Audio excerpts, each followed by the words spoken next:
The Galactic Council chamber fell silent as Carl stepped forward, his worn leather jacket looking absurdly out of place among the shimmering robes and bioluminescent exoskeletons of the assembled delegates.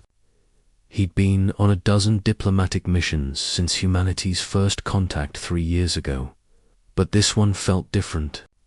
This one was personal.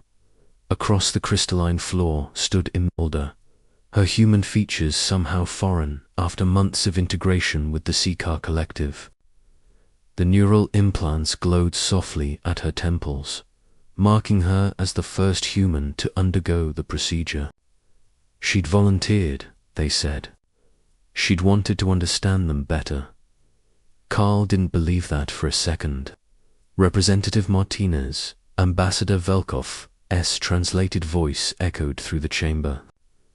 "You have called this emergency session. State your purpose." Carl cleared his throat. Every species in the galaxy was watching. The insectoid Creever clicked their mandibles in anticipation. The gas-form Aetheries swirled in their containment fields.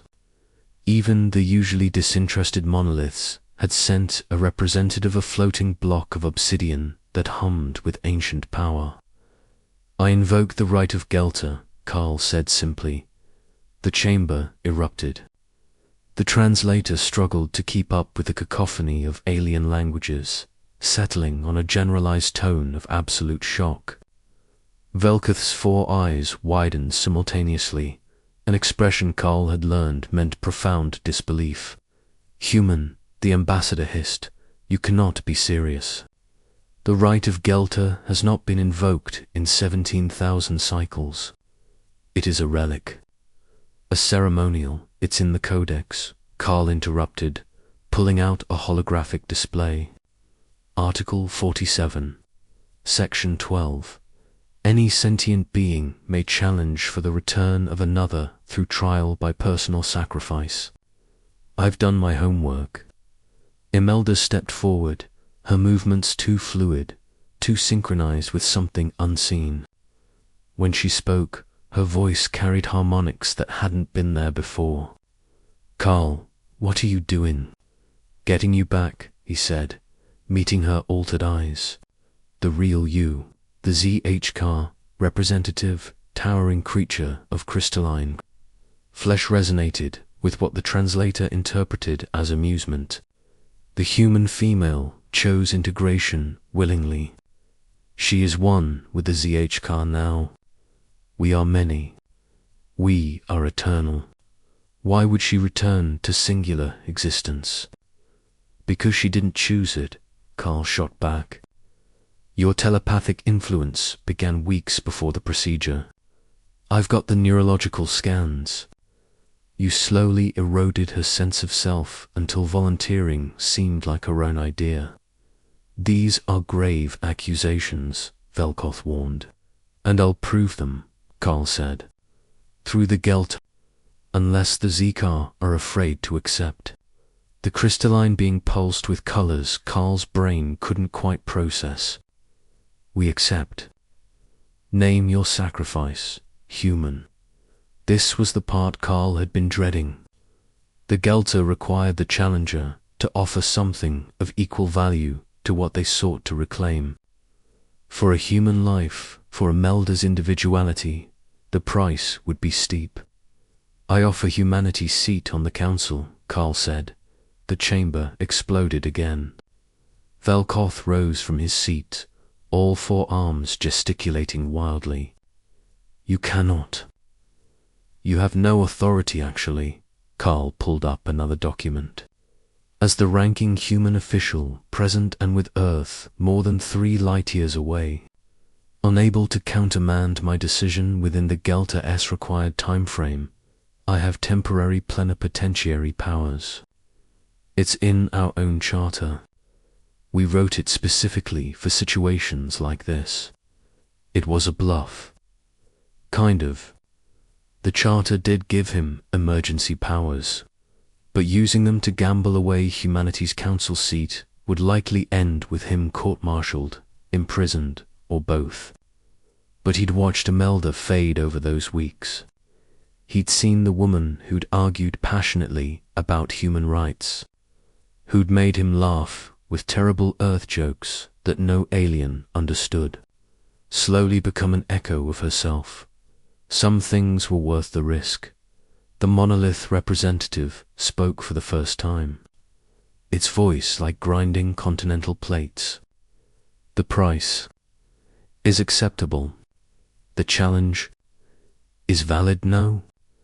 Imelda moved forward, and for a moment, Carl saw her rally, her break through the Gaikar's influence. Carl, you idiot. Do you know what you're doing? Humanity's been trying to get on this council for 50 years before we finally. I know exactly what I'm doing, Carl said softly. And so do you. The real you. The one still in there fighting. The Zikar representative shimmered. We accept your sacrifice, human. But understand, when we win, humanity will be reduced to observer status. No vote, no voice. Your species will watch the galaxy govern itself for the next 1,000 cycles. And when I win, Carl countered, Imelda goes free. Completely free. Neural implants removed, CHK influence purged, and your collective agrees to never attempt integration with an unwilling human again. Agreed. The trial will commence immediately. What happened next would be discussed in xenanthropology courses for generations. The Gelter wasn't a physical trial, it was a test of conviction. Carl and the Gaikar representative were placed in a shared mental space where each had to prove the strength of their claim. For 3 hours, Carl held nothing back. He projected every memory of Imelda he had. Her first day at the human embassy, nervous and over-prepared. The night she'd stayed up helping him write a speech, fueled by coffee and stubbornness. The way she'd cried when humanity was finally accepted into the council. Not from joy, but from relief that maybe, finally, they'd be safe. He showed her laughter, her anger, her fierce independence, and equally fierce compassion.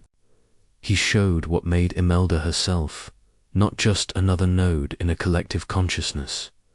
The ZHK countered with visions of unity, of never being alone, of thoughts shared across thousands of minds. They showed purpose and belonging and eternal continuity. But Carl showed love.